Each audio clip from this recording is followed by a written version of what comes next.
But more importantly, what happens is we think of advocacy as, for the most part, a lot of the focus is on half of the process, and that is how to get the school to agree to what you're asking for. But that's only half the battle, because even with the best intentions, the school will give an IEP, but they still have to figure out if it's working.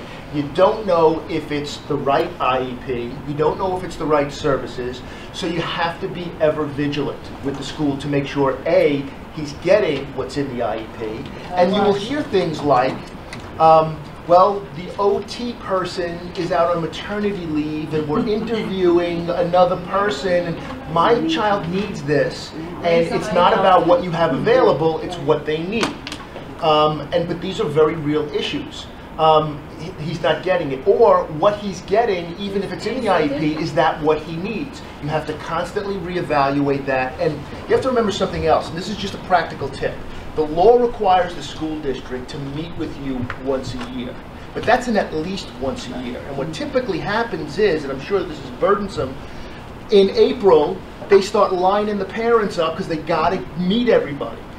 Ask for a meeting in November. Ask for a meeting in March.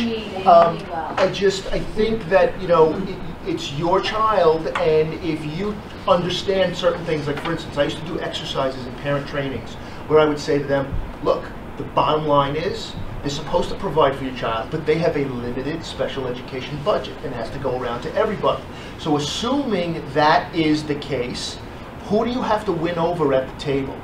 And how many things can you think of that will help your child that costs them little or no money? Let's figure out how to take away the word no.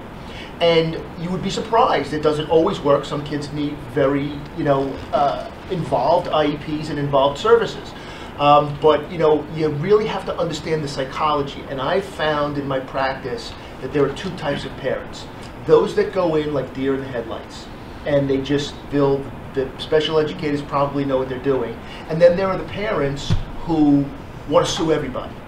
And the problem with the parents who want to sue everybody is, I will always ask them, before we go suing people, what is the school not doing that you think the school should be doing?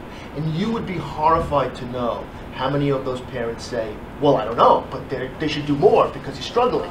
And that's a problem. If you don't go in with a game plan and you don't know not just about ADHD, but how ADHD impacts your son, and that's really important.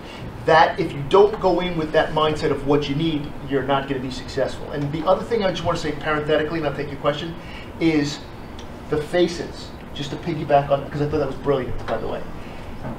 One of the things I encourage parents to do, because it can be a matter of personality sometimes, is to have a picture of your child in the front of the notebook. It reminds everybody at the table that this is about a kid. And the other thing is, my very unscientific research shows that the most behaviorally challenged, incorrigible kids take the most angelic photos for some reason, I don't know, and it just drives it home. So I hope I covered some of that in there. There was a lot going on.